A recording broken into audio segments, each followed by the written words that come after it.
गणेश जी का जो दांत टूटा है उस दांत की ओर गणेश जी को दुर्वा समर्पित करी जाती है।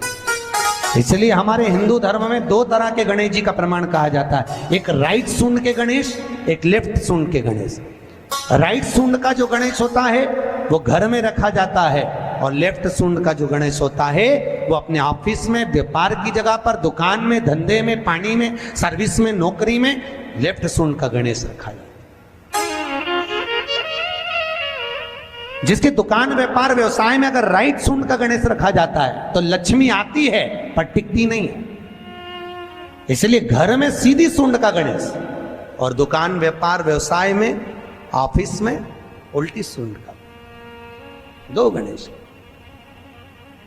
तो इसका मतलब ये थोड़ी ना कि तुम्हारे घर में गणेश जी बैठा तो तुम उठा के बदल लिया, यहां कहां दिया, यहां कहां दिया। अब रखे रहने। हमेशा याद रखो, गणेश चतुर्थी के बाद अनंत चतुर्दशी पर जब गणेश जी का विसर्जन करते हैं तो गणेश जी की दो धर्म पत्नियां, वैसे तो गणेश जी की कुल मिला के 5 पत्नी, कितनी है? गणेश जी की 5 पत्नी। पहली श्री, दूसरी तुष्टि, तीसरी पुष्टि, चौथी रिद्धि और 5वीं सिद्धि। ये व्यक्ति के नाम के आगे जो लिखा रहता है ना, श्रीमान, ये श्री संबोधन कहां से आया? और एक पीछे लिखते हैं, जैसे नाम के आगे लिखते हैं श्री और पीछे लगाते हैं जा में ई की मात्रा जी। लिखते हैं कि इधर नहीं लिखते? लिखते हैं श्रीमान अग्नि प्रसाद जी, श्रीमान बद्री प्रसाद जी, श्रीमान हरीश प्रसाद जी। तो श्री आगे क्यों आया और जी पीछे क्यों आया? कौन ने लगाया? किस लिए लगाया? कौन ने बताया कि आगे श्री लिखो? किसी के नाम के आगे जी लिख दे, पीछे श्री लिख दे, मर्जी अपनी, अपन कुछ भी लिख सकते। और किसने कहा कि आगे श्री लिखो? क्योंकि गणेश जी महाराज जब विवाह करने जा रहे थे और गणेश जी की जब बारात जा रही थी तो यमुना जी के तट पर गणेश जी की प्रथम पत्नी श्री गणेश जी के चरण पखारने के लिए खड़ी हो गई। और प्रथम गिनती में जब गणेश जी चलने लगे तो श्री ने उनके चरणों को रोक लिया और कहा, प्रभु मैंने आपका आवाहन करा है, मैं आपको अपने पति के रूप में देखती हूँ। भगवान गणेश जी ने कहा, तूने प्रथमता में मुझे पाया है, जिसके नाम के आगे तेरा संबोधन लगा रहेगा वो जगत में प्रसिद्ध होता चले जाएगा। इसलिए श्रीमान लिखा जाता है। अब जी का संबोधन कहां से आया वो भी समझ लीजिए। हर कहीं से थोड़ी ना लगा दिया जाता है कि जी कहां से आ गया। एक पत्नी भी लगाती है ए जी, और जब वो बोले ए जी तो तुरंत खसक लो जी, नहीं तो 500 गया जी। में नारियल में एक नारियल ऐसा होता है जिसका एक नेत्र होता है, उसमें 3 नेत्र नहीं होते, एक चक्षु होता है। तो हमारा शिव पुराण कहती है,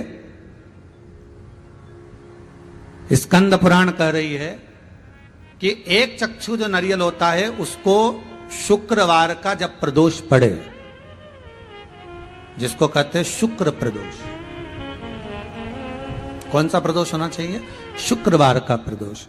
तो शुक्रवार के प्रदोष वाले दिन उस नारियल को एक बेलपत्री के साथ में महाराज अंदर तिजोरी में या अलमारी में या आपकी जहां बरकत होती है, दुकान का जहां व्यापार व्यवसाय चलता है, अलमारी होती है या गुल्लक होती है या तिजोरी होती है या अलमारी होती है, उसमें उसको रख दिया जाता है। कब रखना है? शुक्रवार का प्रदोष के दिन। और शुक्र प्रदोष के दिन उसको रखने के बाद में दूसरा दिन, अर्थात शुक्र प्रदोष के दिन रख दो और शनिवार के दिन उसको निकाल लो, और निकालने के बाद उसको पूरे घर में घुमाने के बाद में श्री गणेश जी के मंदिर में, जो भी तुम्हारे घर में, तुम्हारे गांव में, तुम्हारे नगर में जो गणेश जी का मंदिर हो, उस मंदिर में ले जाकर उसको रखी आइए। वहां से मात्र एक दुर्बा लेकर आइए, गणेश जी महाराज की चढ़ी हुई केवल एक दुर्बा, और उस दुर्बा को दरवाजे की देहली पर छुलाकर उस दुर्बा को अपनी अलमारी में, अपनी तिजोरी में उसी दिन रख दो जिस दिन लेकर आयो महाराज। कभी जिंदगी में लक्ष्मी की कमी नहीं आ सकती, पर होना चाहिए एक चक्षु नारियल। कभी संपदा की कमी नहीं आ सकती, कभी आपको नीचे की ओर नहीं जा सकते, आप उन्नति की सीढ़ी पर ही चढ़ो। अग्रण्य ही बढ़ो, आगे ही बढ़ो। तो एक नरियल, एक चक्षु नरियल हो तो जीवन का आनंद सुख। तो उसी तरह शंकर को पाना, शिव का स्मरण करना या शंकर का अनुमोदन करना। पहले की कथा में, सुमानी जी वाली कथा में भी कहा था, शिव महापुराण अगर आप सुन रहे हो, आपकी चित्त वृत्ति में अगर शंकर की कथा आ गई और वो शिव पुराण आप रही है, तो आप इस शिव पुराण का जगत में कह भी सकते हो कि शंकर की वो कथा में हमने ये सुना है और उससे ये फल है, उसका ये आनंद है, उसको श्रवण करो।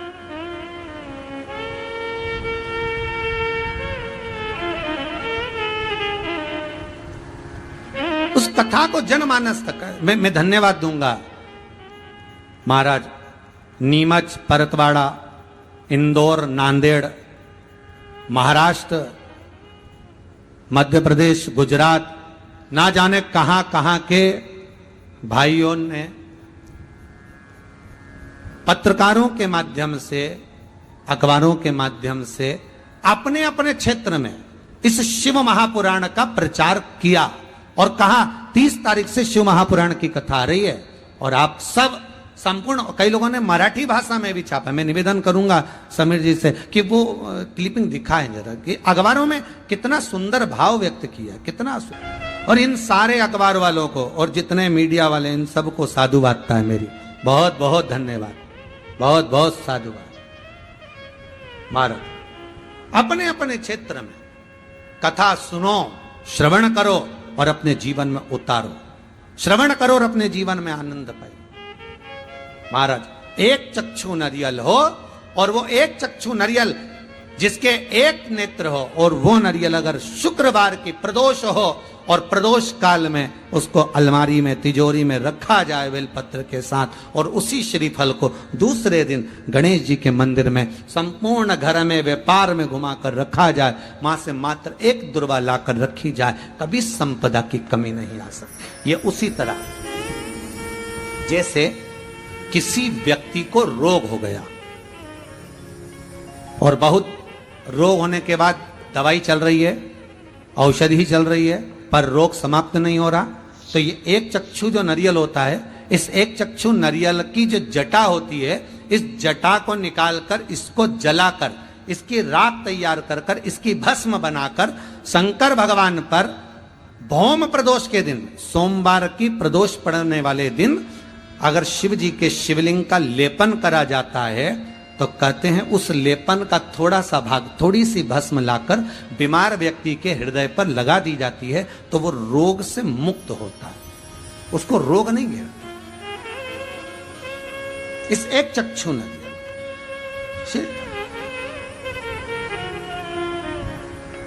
देवर्षि नारद आपने गलती करी है। नारद जी बोले मैंने गलती करी? हाँ। क्या गलती हो गई मुझसे? गलती नारद जी आपने ये करी कि पहले तो शंकर की निंदा कर दी। ओहो। देवर्षि नारद बोले इसीलिए आपने मेरा सम्मान नहीं करा। भगवान विष्णु बोले ऐसा तो हो नहीं सकता कि मैंने सम्मान नहीं करा, सम्मान तो करा, पर अहंकार इतना समाया हुआ था, अभिमान इतना समाया हुआ था कि सम्मान आपको सहन नहीं हुआ।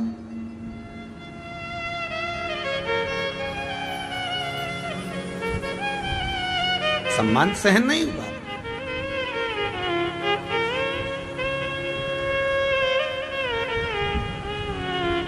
नारद भगवान को पाने का सबसे सुंदर तरीका है कलयुग केवल नाम आधारा, सुमर सुमर नर उतरहि। पर भगवान को पाने का सबसे सुंदर तरीका है भगवत नाम का स्मरण, भगवान की चर्चा, भगवान का भजन, भगवान का कीर्तन, भगवत स्मरण में डूबे।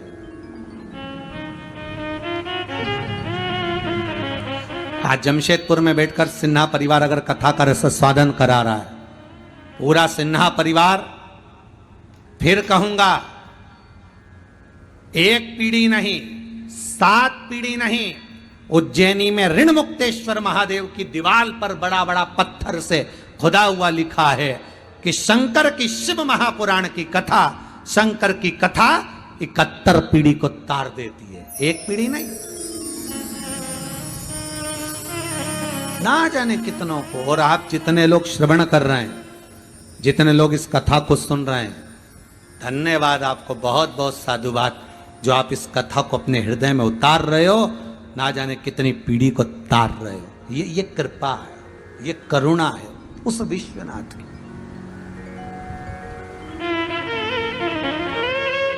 करुणा उस। नारद तुमने गलती तो करी है। नारद बोले इसीलिए शायद आपने मेरा सम्मान नहीं करा। भगवान बोले मैंने तो सम्मान दिया था, पर अहंकार इतना बड़ा था कि सम्मान दिखे कहां। भक्ति हो तो भगवान दिखे।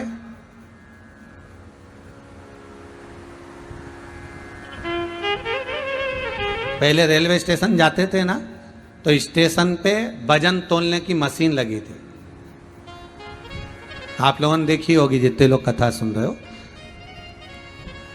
स्टेशन पे, पहले बस स्टैंड पे, रेलवे स्टेशन पर वजन तोलने की मशीन लगी होती थी। उस पे चढ़ो, 5 रुपया 1 रुपया जो कलदार होता था वो उसके अंदर डालो तो एक स्लिप निकल के आती थी। इतना बड़ा कल्ली सी एक टिकट जैसी स्लिप आती थी। उसमें लिखा रहता था 55 किलो, 60 किलो, जो जितने किलो का होगा उतने किलो की निकली।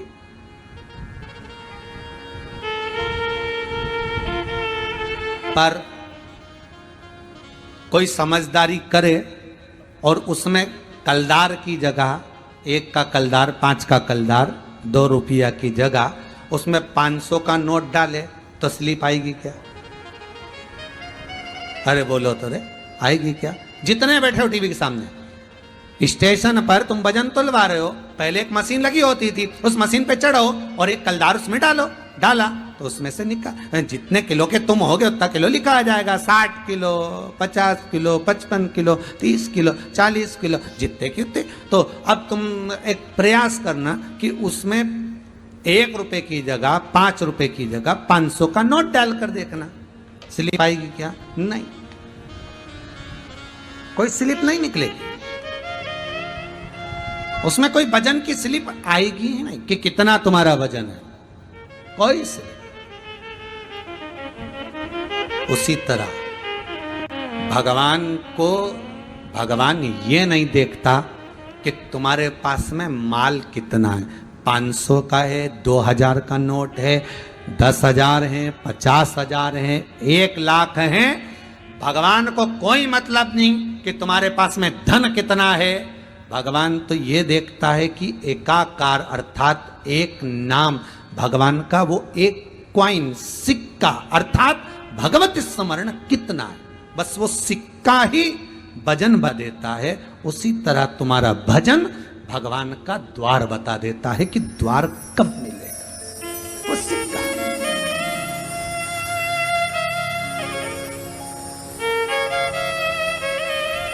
मात्र एक सिक्का वो दिखा देता।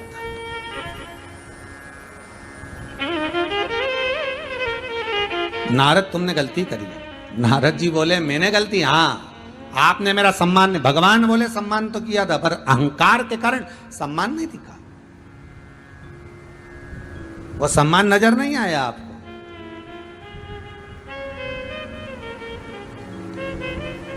ओहो प्रभु, मैंने आपको श्राप दे दिया, आप मनुष्य बनकर इस मृत्यु लोक में आओगे और आपको भी स्त्री के लिए अर्थात अपनी पत्नी के लिए रोना पड़ेगा।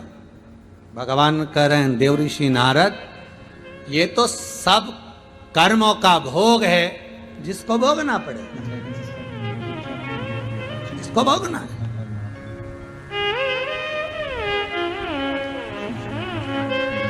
ये कर्मों का भोग है, ये हमारे मस्तक पर, हमारे सिर पर ये ऋण है जिसे चुकाना पड़ेगा। एक ऋण तो मेरे राम जी के मस्तक पर भी था, जो उनको कृष्ण अवतार में आकर चुकाना पड़ा।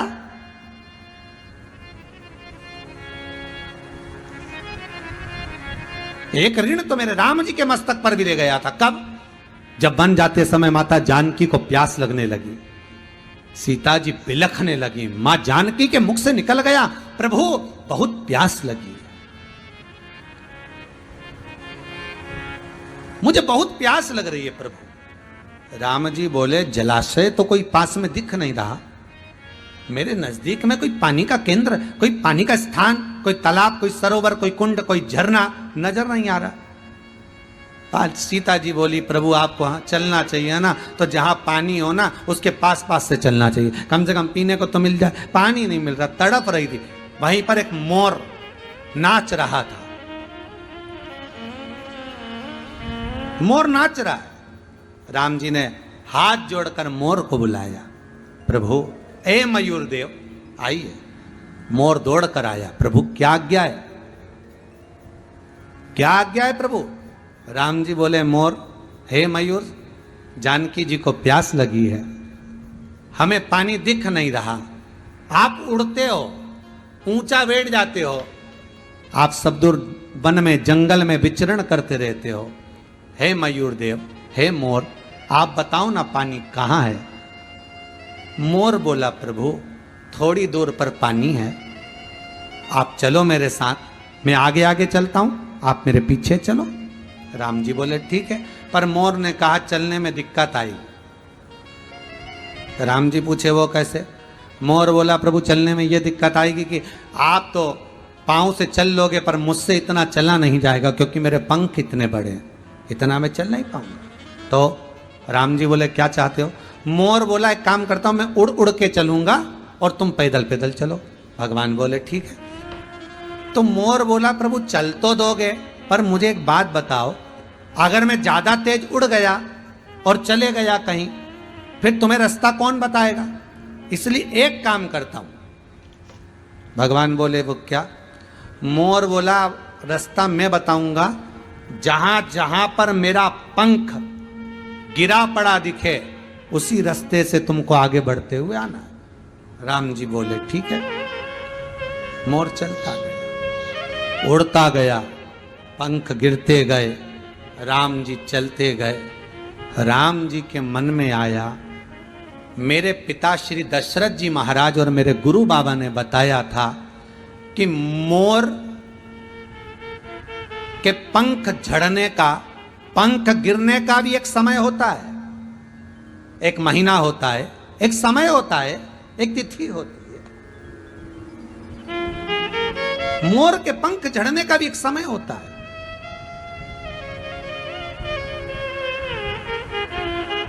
और यदि मोर अपने पूरे पंख उस समय में ना झड़ाए और उसके पहले अगर झड़ा देता है तो मोर मर जाता। राम जी को लगा ये मोर मुझे रास्ता दिखाने के लिए अपने पंख गिराता गिराता गिराता गिराता जा रहा है, और सरोवर के नजदीक मोर पहुंचा, तन पर एक पंख नहीं था मोर के। और मोर, सीता जी ने पानी पिया, मोर के पास आई। राम जी ने देखा मोर के प्राण छूट रहे हैं। राम जी ने कहा मयूर तुम्हारे पंख तो एक समय पर झड़ते हैं, तुमने पूरे झड़ा दिए, अब तो तुम मर जाओगे। मोर कहता है प्रभु क्या हुआ, पर पानी तो पिला दिया। प्रभु अगर पंख झड़े तो झड़ जाए, पर मैंने आपको पानी तो पिला दिया ना, आप भूखे तो नहीं हो।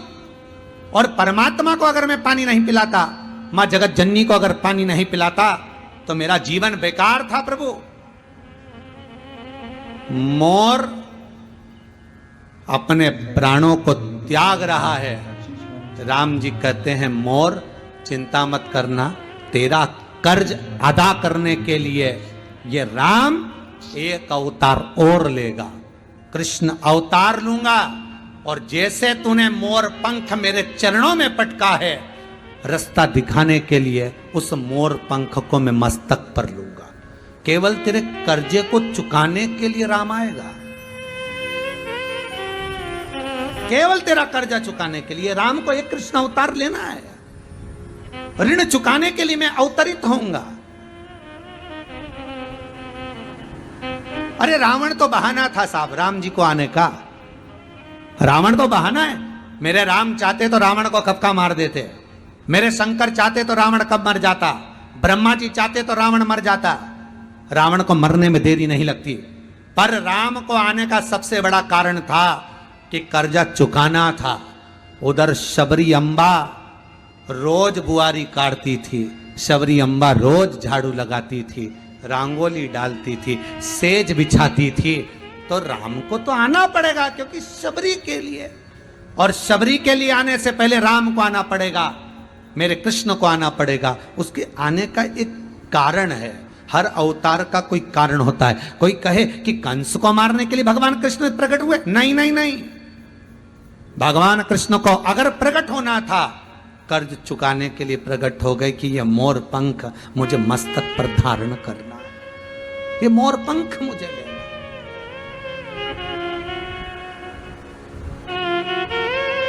चुकाना है।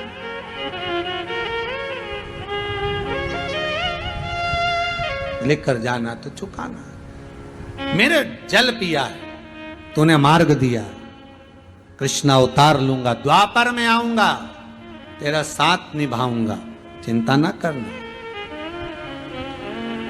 तेरे पंख झड़ गए, दुख है, कृष्ण अवतार में मैं खुद मोर नृत्य करूंगा। करा, मोर कुटी पर जाकर मेरे भगवान कृष्ण ने मोर नृत्य करा। तो भगवान विष्णु क्या गलत कर रहे हैं देवर्षि नारद को? शिव महापुराण की कथा कहती है, कथा का आज प्रथम दिवस है, नारद जी के चरित्र से इस कथा को प्रारंभ करा है। पूरी कथा में 7 दिन में रुद्राक्ष का महत्व, भस्म का महत्व और भगवान के मंत्र का महत्व, इस त्रिवेणी संगम को लेकर ये पूरी 7 दिन की कथा करेंगे। एक एक भस्म का चरित्र स्मरण करेंगे कि कौन सी भस्म शंकर को कब चढ़ाना चाहिए और उसको कहां लगाना चाहिए। अगर घर में रोग आ गया तो भस्म कौन सी लगाना है, बुखार ज्यादा आ गया तो भस्म कौन सी समर्पित करें,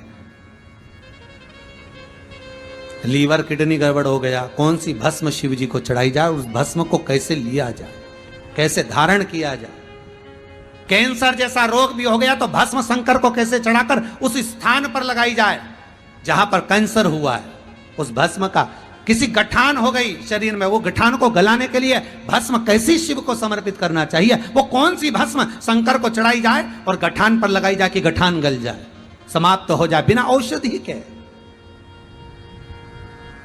शिव महापुराण में एक एक वर्णन, स्कंद पुराण में, लिंग पुराण में, नर्मदा पुराण में एक एक वर्णन आता है। पूरी कथा में ये जो सिन्हा परिवार जमशेदपुर से जो कथा करा रहा है, इसमें पूर्ण तरह से ये त्रिवेणी संगम को लेकर चलेंगे। रुद्राक्ष, भस्म और प्रभु का मंत्र जाप स्मरण, समझे उसको।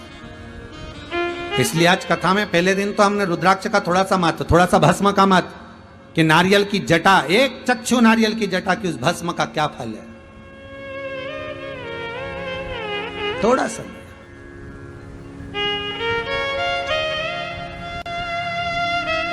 महाराज, चपटी भभूत में है खजाना कुबेर का, वो सहज नहीं है।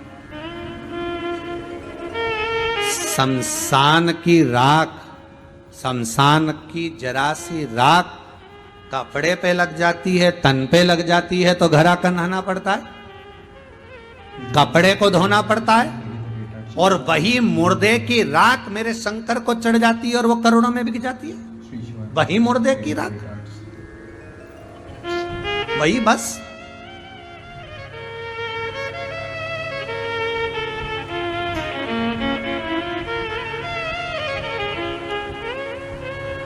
वो साधारण नहीं, वो सरल नहीं महाराज।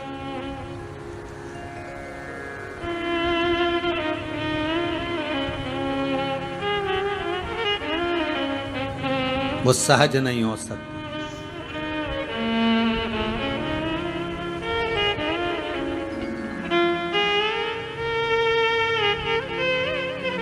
उसको पहचाने, उसको जाने। कि मान लो अगर कोई बिंदु नजर ही ना आए, कोई एक सिरा, एक छोर नजर ना आए, तब हर जगह से जब हताश हो जाएं, हर जगह से जब लगने लगे कि अब कहीं हमारा चित्त वृत्ति मन नहीं लग रहा, तब उस शंकर की शरण में कुछ देर पहुंच जाए।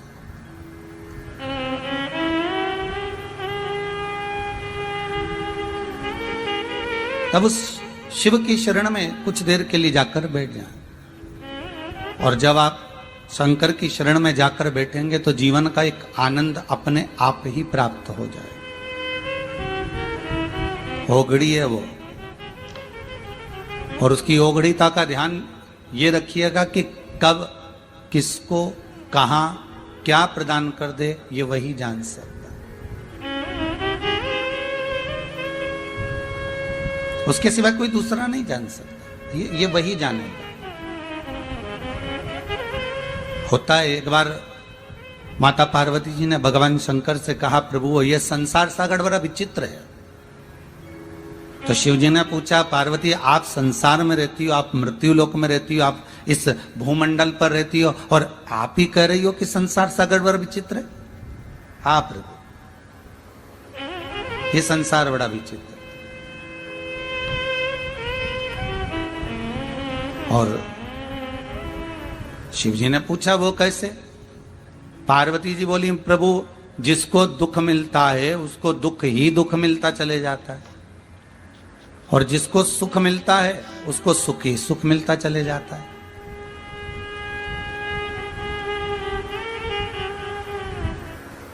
अगर दुख मिला तो दुख मिलता ही चले गया, और सुख यदि मिला तो वो सुख मिलता ही चला गया। मेरा केवल इतना सा निवेदन है भोलेनाथ शंभु कि अगर किसी ने मान लो दुख झेल लिया, उसको दुख मिल गया, तो फिर उसको उस दुख से थोड़ा सा तो निजात मिलना चाहिए, थोड़ी तो राह मिलना चाहिए। भगवान बोले, पार्वती एक काम करो, तुम मेरे साथ सबसे पहले तो मृत्यु लोक में चलो।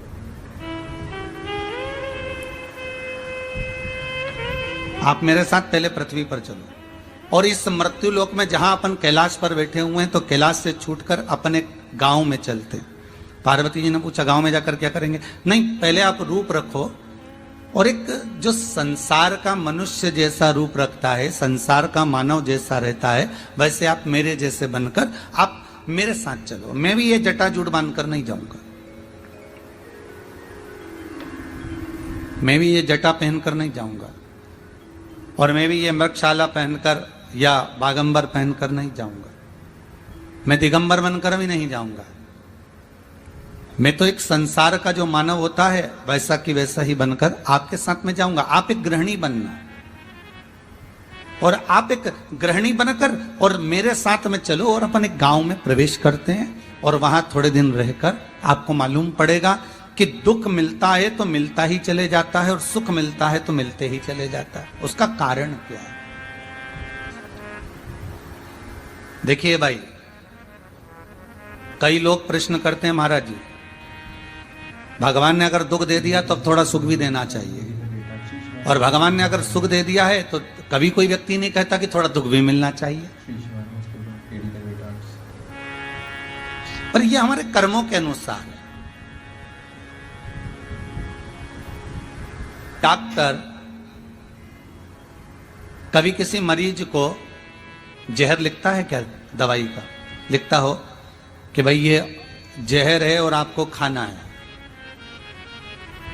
कभी किसी डॉक्टर ने लिखा किसी मरीज को, जब मरीज परेशान हो गया, हद से ज्यादा परेशान हो गया, दवाई खा खा कर, इंजेक्शन लगा लगा कर, गोलियां ले लेकर, पड़ा पड़ा जब हर तरह से हार गया, तो कभी किसी डॉक्टर ने ये कहा कि अब ये जहर लिख देता हूं और खा लेना?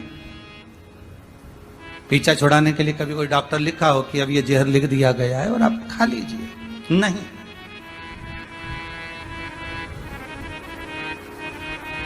डॉक्टर कभी नहीं लिखेगा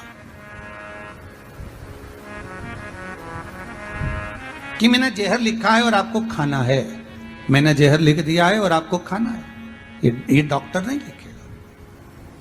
उसी तरह परमात्मा जैसे मरीज कितना भी बीमार पड़ा हो, वेंटिलेटर पर पड़ा हुआ हो, आईसीयू में पड़ा हुआ हो, बहुत तड़प रहा हो, बहुत भुगत रहा हो, तो भी डॉक्टर उसकी दवाई में जहर नहीं लिखता। उसी तरह परमात्मा किसी के भाग्य में बुरा नहीं लिखता।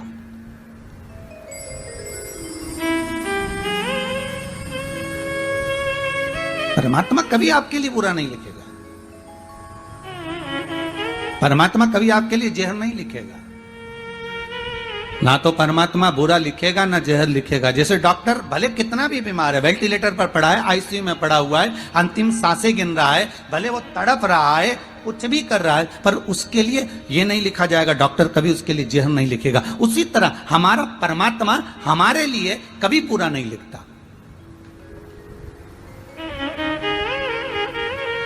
हमारा परमात्मा हमारे लिए कभी बुरा सोचता भी नहीं। बस ये जरूर है कि हमारा कर्म हमको बुरा भोगने के लिए आतुर कर देता है। हमारा कर्म।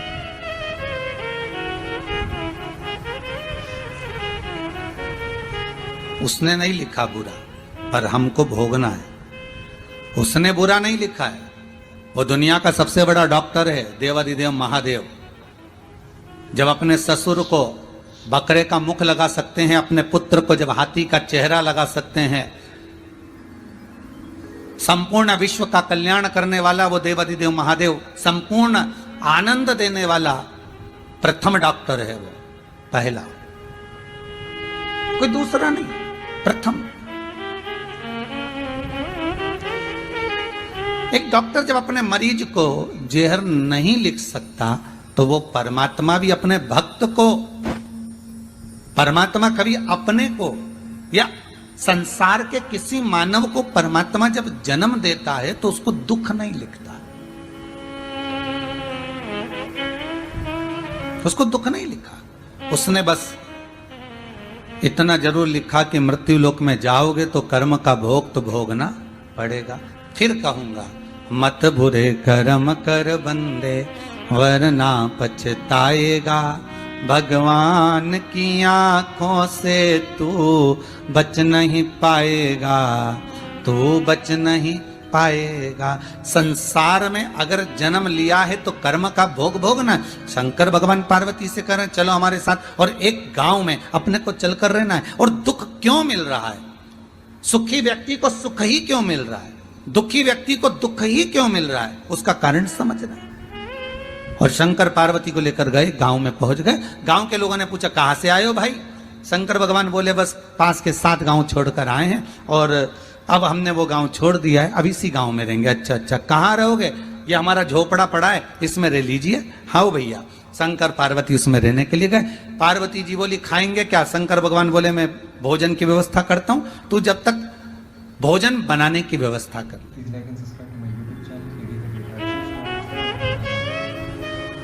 मैं भोजन लेकर आता हूं, तू भोजन बनाने की तैयारी कर। पार्वती जी बोले, ठीक है।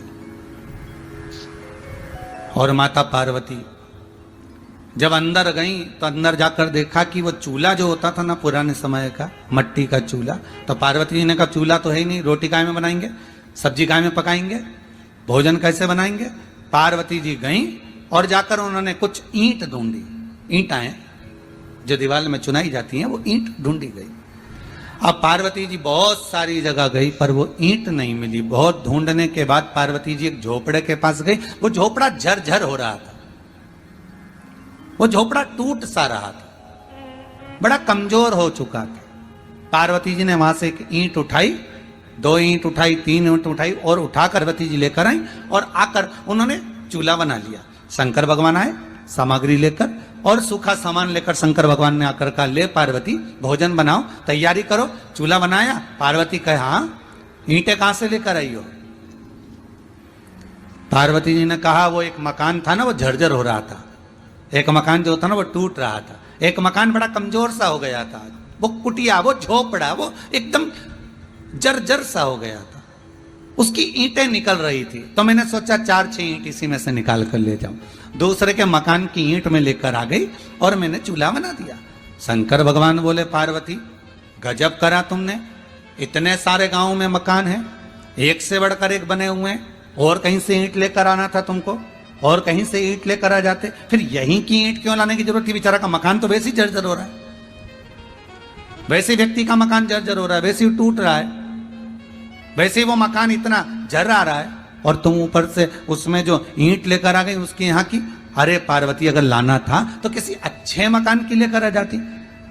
पार्वती जी बोली भोलेनाथ मैंने सारे मकानों में जाकर देखा, सारे मकान इतने बढ़िया बढ़िया थे कि उनकी ईंट निकालने का मेरा मन नहीं करा। फिर मैंने सब दूर घूमने के बाद जब एक जगह पर जाकर देखा तो एक मकान झर्रा रहा था, एक मकान बेकार टूट सा रहा था, उस मकान की ईंट में लेकर आ गई और मैंने लगा दिया। शंकर भगवान ने कहा पार्वती तुम्हारे प्रश्न का उत्तर मिल गया कि दुखी व्यक्ति को दुख ही दुख क्यों मिलता रहता है और सुखी व्यक्ति को सुख ही सुख क्यों मिलता रहता है।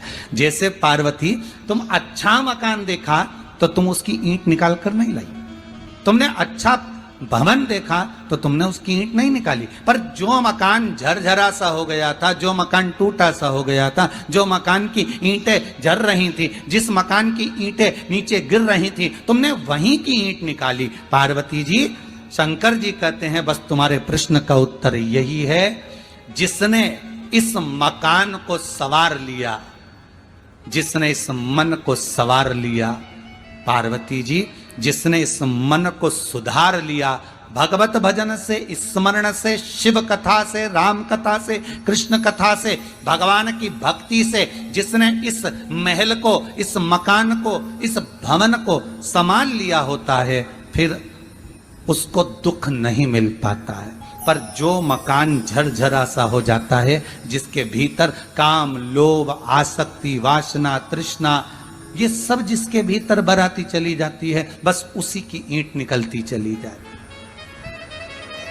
बस उसी की ईंट निकल रही है। दुख क्यों मिल रहा है? दुख मिलने का कारण क्या है?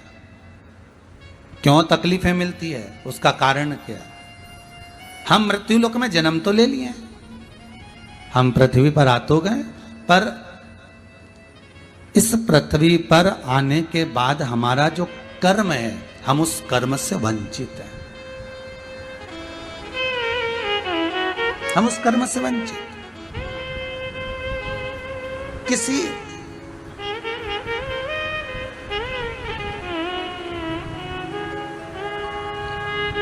एक व्यक्ति ने गुरु से एक प्रश्न किया, गुरुदेव आप मुझे यह बताइए कि ये साधु, ये सन्यासी, ये तपस्वी, ये साधक, ये उपासक, ये संत अपने तन पर इतनी भभूति रमाते हैं, इतना भस्म लपेटते हैं, तो आखिर क्यों लपेटते हैं? उसका कारण क्या है?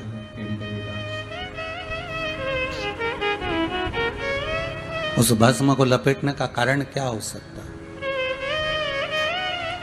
उस भस्म को शरीर पे लगाने का कारण क्या हो सकता है? शंकर की कथा करें, गुरु कहते हैं, लिंग पुराण कहती है, भगवान का भजन करने वाला, सत्संग करने वाला, सत्संग करने वाला, जो शिव का उपासक होता है, वो अपने तन पर जो भस्म रमाता है, वो केवल ऐसे ही नहीं रमाता। 3.5 करोड़ रोम छिद्र जो ये मनुष्य के शरीर पर हैं, ये 3.5 करोड़ रोम छिद्र ये शंकर के शिवलिंग का ही प्रतिबिंब है।